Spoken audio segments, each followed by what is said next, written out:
O toks oras lygom yra nepalankus. Randamės vasarinių kviečių lauke, veislė Tryso, pasėti po žieminio kvietrogio, klasikinis dirbimas, buvo artas rudeninis arimas, sėjos data gegužės 5 dieną.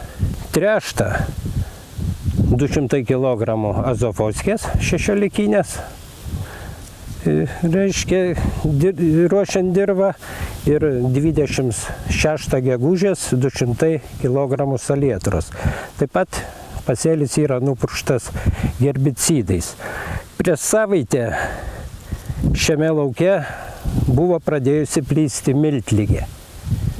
Ir tikrai apačioje ant apatinių lapų matėsi, bet kadangi šią savaitę labai atvėso ir kritulių negavom, tai galime konstatuoti faktą, kad šis pasėlis nuo miltligės tikrai pabėgs. Ir dabar jos šiek tiek randam, pažeidimas apie nedidesnis kaip užsikrėtimas kaip 5 procentai ant, reiškia, pirmo lapo, praktiškai viršutiniai 2 lapai yra visiškai sveiki.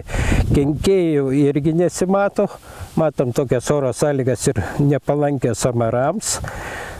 Pasėlis šiuo metu yra pasiekęs 45 tarpsnį ir atrodo, visko jam užtektų, gal šiek tiek tikrai šiuo metu trūksta drėgmės.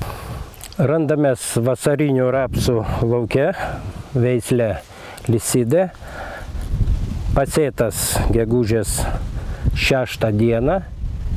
Dygti pasėlis pradėjo 13 dieną ir išdygo gal kokie 20 procentų augalų. Ir dabar žiūrint į pasėlį, jis lyg tai gaunasi toks 2 aukštų. Pagrindinė masė pradėjo dygti tik tai po gegužės 20, kada praktiškai šitos kraštos pirmas toks praėjo ir stipri tokia liūtis praėjo, bet vis tiek tada prasidėjo dygimas ir apie 25 jau matėsi eilutės. Ir va dabar toks pasėlis reiškia 2 aukštų. Pagrindinė masė augalų dabar yra pasiekusi kažkur 21 tarpsnį, tie pirmieji, tai jau yra net ir 50 tarpsnis, jau butonai net yra iškelti ir dar didesnis.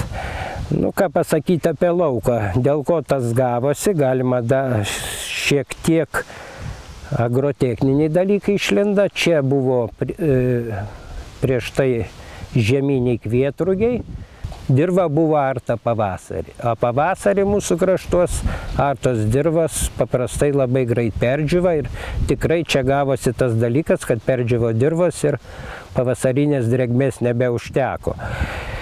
Stebint pasėlį, laukas tręštas, tikrai jau patręštas gerai, 200 kg duota, reiškia, azofoskos, 200 kg amonio sulfatą prieš sėją ir prieš keletą dienų patręšta dar papildomai, reiškia, 200 kg salietros. Insekticidais laukas neapurkštas ir praktiškai ant tų pirmųjų jau yra tikrai daug žiedinukų,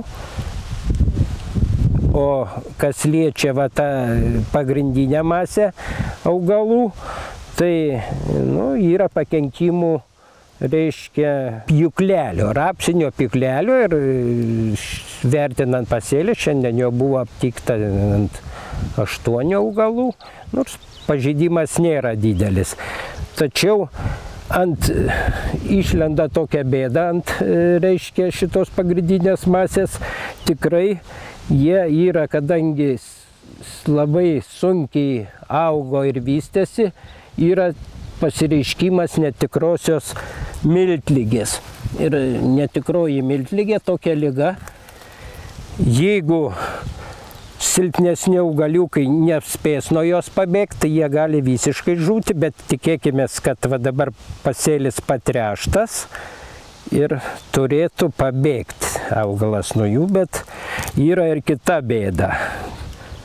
Va, šiandien žiūrint į pasėlių tikrai matosi, kad dirva yra sausa. Tiem pirmo dygimo rapsam, jie aišku užauginę jau gerą šaknis, žymiai giliau jau leidė, jiem gal drėgmės ir užteks, o tiem aiškiai matosi, kad trūksta drėgmės. Tai miežiai jaurą pasėti gegužės 2 dieną po žieminio kvietrugio. Nu, šiuo metu pagrindinė masė augalų yra pasiekusi 49 tarpsnį, matosi pirmieji akuotai ir iš karto žvelgiant į augalus matosi, kad yra išplytusi tinkliškoji dryžligė. Tinkliškoji dryžligė, net praktiškai visi 3 lapai, išskyrus pirmą vėliavinį lapą, ir tai yra užsikrėtimas jau ir to. O žemesnieji 2 lapai, užsikrėtimas yra net iki kažkur tai 25, net iki 50%. Ir kas labai svarbu pasėliai yra nupurkšti fungicidais, nes nors dabar oro sąlygas liktai tam plitimui dryžligės nėra palankus, tačiau vis tiek purkšti reikia, nes jeigu dar ant vėliavinio paskutinio lapo užlips, tai augalam bus labai didelis stresas ir aišku asimiliacinis paviršius sumažės. Insekticidų, skaitau, purškiant nereiktų dėti. Kenkėjų tikrai, va tokias oro sąlygas, tai kenkėjų neteko aptikti jau 2 savaitės jokių. Amaram irgi nepalankios sąlygos. O šiaip pasėlis matosi, kad nori pagalbos iš žmogaus, tai reiktų fungicidais purkšti nedelsiant.